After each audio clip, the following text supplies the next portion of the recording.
नमस्कार दोस्तों, जय श्री कृष्णा। ओम नमो भगवते वासुदेवाय। मैं करुणा और जगत जननी की कृपा YouTube परिवार में आप सभी का स्वागत करती हूँ। इस वीडियो में मैं आपको पुरुषोत्तम मास के चौथे अध्याय की कथा सुनाने जा रही हूँ। इस अध्याय में मैं अधिक मास का भगवान जी की शरण में जाने वाला वृतांत सुनाने वाली हूँ। श्री नारायण बोले, हे नारद जी, मैं लोकहित के निमित्त भगवान हरि से अधिक मास में जो कहा सो कहता हूँ, तुम सावधान होकर सुनो।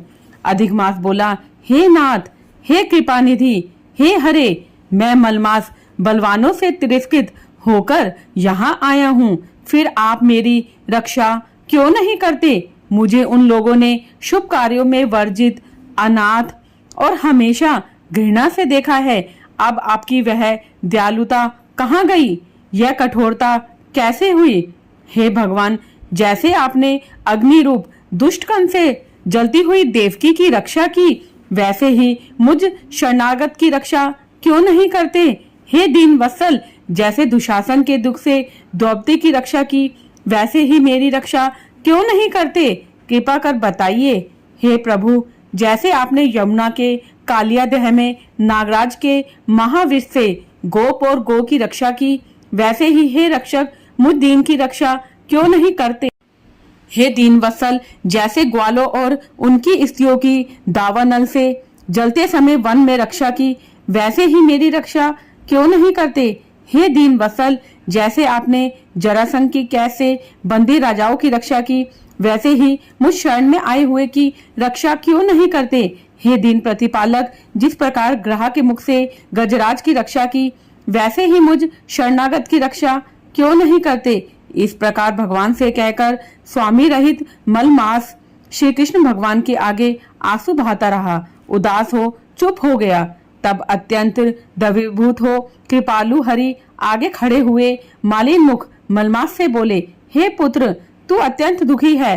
तेरा ऐसा क्या दुख है जिससे इतना पीड़ित हो रहा है? तू सोच मत कर, मैं तेरा दुख दूर करूंगा।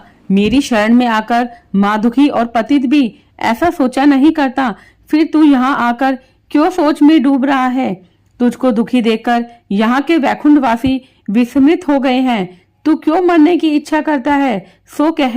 नारायण भगवान के ऐसे प्रिय वचन सुन मलमास जैसे सिर पे से बोझा उतारकर कोई लंबी लंबी श्वास लेता है, उसी प्रकार श्वास लेकर मधुसूदन भगवान से बोला, हे प्रभु, आप घट घट के वासी हैं, आप सब जानते हैं और आकाश की भांति संसार में व्याप्त हैं। आप चराचर पति विष्णु हैं, सबके साक्षी विश्व दृष्टा हैं। आप निरंजन निराकार रूप में सब प्राणियों की अवस्था में स्थित रहते हैं। अतः हे जगन्नाथ, आपके बिना कुछ भी नहीं है।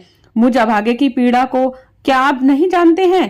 तो भी हे नाथ, दुखी रूपी बंधन में बंधा हुआ जैसा कष्ट किसी को कभी ना हुआ, न सुना है और न देखा, सो आपसे कहता हूँ। क्षण, लव, मुहूर्त, पक्ष, मास और दिन रात्रि आदि अपने स्वामी की आज्ञा से सदा अभय हो आनंद करते हैं, किंतु मेरा न कोई नाम है, न कोई स्वामी और न कोई आश्रय स्थल है। इसलिए उन सभी अधिपतियों ने मेरा बहिष्कार कर दिया है कि यह मलमास शुभ कार्यों में निषिद्ध है, अंधा है, पतन के गर्त में गिरने वाला है। अतः मैं मरना चाहता हूँ, जीना नहीं चाहता। ऐसे जीने से तो मरना ही अच्छा है। नित्य जलता हुआ कैसे सो सकता है? अब इसके आगे हे महाराज, कुछ कहने को बाकी नहीं है। आप दूसरों के दुख को कदापि नहीं सह सकते हैं। आप तो परोपकार परायण हैं, इसी कारण वेद पुराणों में पुरुषोत्तम नाम से प्रसिद्ध हैं। आप अपने धर्म को देख जो चाहो सो करो। आप महाप्रभु हो, मैं तुझ मनुष्य की भांति बार बार कहने योग्य नहीं हूँ। नारायण, मैं मरूंगा, मैं मरूंगा, इस प्रकार कहता हुआ वह शांत हो गया और शीघ्र प्रभु के निकट धड़ाम से गिर पड़ा। उसको इस प्रकार गिरते हुए देख सारी सभा विस्मित हो गई। नारायण बोले, अधिक मास के ऐसे शांत होने पर महाकृपालु श्री कृष्ण भगवान शरद चंद्र की किरण के समान शीतल और मेघ के समान गंभीर शब्द से शोभायमान वचन कहने लगे। सूत जी बोले, हे ऋषियों, वेद की रिद्धि में तत्पर आप समूह का नाश करने को बड़वांगनी के समान ऐसे आदि पुरुष भगवान के वचन सुनने की इच्छा वाले नारद जी प्रसन्न मन से कहने लगे।